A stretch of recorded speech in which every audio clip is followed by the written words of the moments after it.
Bagi pebisnis yang memulai bisnisnya di awal tahun 2000-an kemungkinan besar mengetahui dan membaca buku-buku karya Robert Kiyosaki. Ya, dekade awal abad milenium adalah masa-masa meledaknya pemikiran Kiyosaki.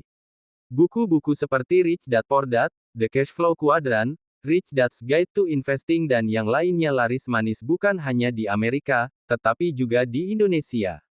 Bahkan pembawa acara talk show terkenal dunia, Oprah Winfrey pun mengundang Kiyosaki untuk memberikan ceramah perihal uang yang belum pernah dibahas oleh siapapun sebelum Kiyosaki. Sepengetahuan saya, di Indonesia pun mulai berkembang mazhab Kiyosakisme, yaitu berlomba-lomba untuk mendapatkan aset yang sebanyak-banyaknya demi untuk mendapatkan apa yang disebut passive income. Bahkan tidak masalah kalau berhutang ratusan juta atau bahkan miliaran rupiah agar mendapatkan aset yang akan menghasilkan passive income.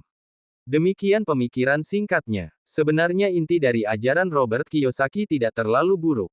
Inti dari semua bukunya adalah bagaimana menjadi kaya atau bebas finansial dengan jalan yang berbeda dengan kebanyakan orang. Kalau kebanyakan orang mendapatkan penghasilan dari bekerja untuk orang lain, bekerja untuk diri sendiri, atau memulai bisnis. Kiyosaki menyarankan agar kita menjadi investor yang memungkinkan kita tidak harus setiap saat mengurusi bisnis, akan tetapi tetap bisa mendapatkan penghasilan lumayan. Dan memang terbukti ada yang seperti ini. Seperti profesor yang mendanai para pendiri Google mendapatkan hasil luar biasa besar setelah Google maju.